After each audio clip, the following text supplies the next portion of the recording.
I was doing everything right, but still felt like I was failing.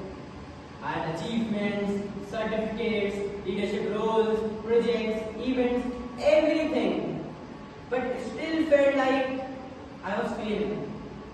I was restless, just constantly busy, strangely empty. I was not lost. I was not lazy. I was just restless. For a long time, I thought the problem was that I wasn't doing enough.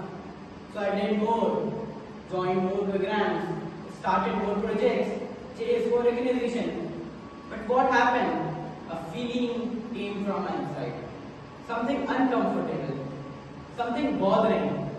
I realized I wasn't being useful. I was being impressive. To be honest, there was a time when I thought that I was a king and everybody around me are my slaves.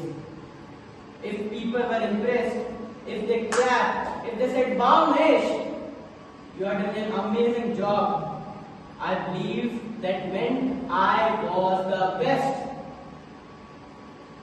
But something changed.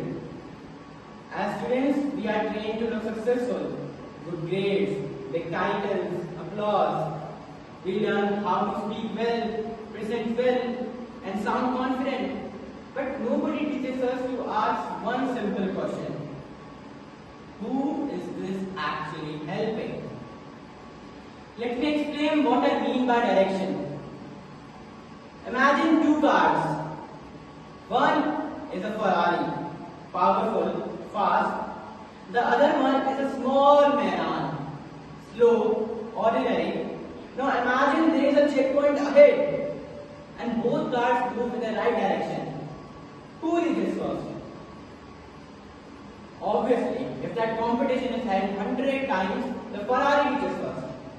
But now imagine that same situation, the Ferrari is moving at full speed, but in the wrong direction. Whereas the Maran moving in the right direction, slow. Who reaches first? Not the faster one, but the one who is moving into the right direction. That was me. Ferrari, take example of Ferrari. I started making robots by watching YouTube tutorials. Step by step, code, upload, run.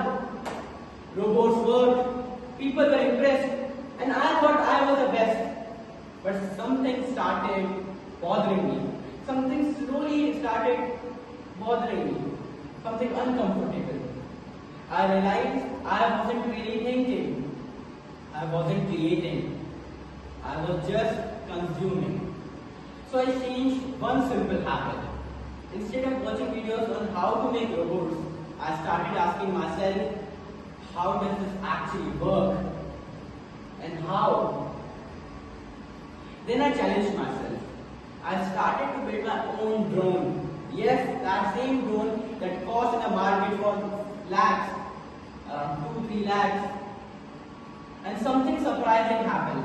I built a flight controller that cost around 15,000 rupees in the market for just 3,000 rupees. Not because I was smarter than everyone else, but because I stopped being impressive and started being useful. And that moment hit me emotionally. For the first time, I wasn't proud of myself because people were impressed. I was proud because I knew this directly came from my thinking, from my mistakes, and from my direction. I wasn't losing before. I was just going into a wrong direction.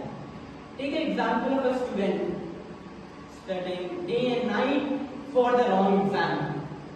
Or someone climbing a ladder just to realize it's leaning against the wrong wall. This shift came when I stopped asking myself, how does this make me look? Am I looking good or not? If people are impressed from me or not? And started asking, who does this actually serve? That question itself was uncomfortable because it exposed my ego. Really, I'm being honest. Ego is quiet. It distinguishes itself as ambition. It convinces us that being busy means being meaningful. But here's the truth most students don't want to hear. It's bitter, I know. Being impressive is easy, but being useful is extremely hard. Because usefulness requires humility. It means listening instead of performing, solving a problem quietly when there is no one to cheer up for you, when there is no applause. The effort was real, the discipline was real, but the direction was wrong. And here's the thing, when you choose usefulness, something really changes. Confidence stops depending on approval. Clarity replaces confusion. And purpose, it replaces pressure. Failure stops being scary too. Because it is no longer about losing. It is about knowing, realizing that you are chasing the wrong stuff, the wrong thing. So if you are a student who constantly feel busy but never satisfied, so the problem isn't your effort, the problem is the direction. Tonight, don't ask yourself what you achieved today. Ask yourself who actually needed you the most. Thank you.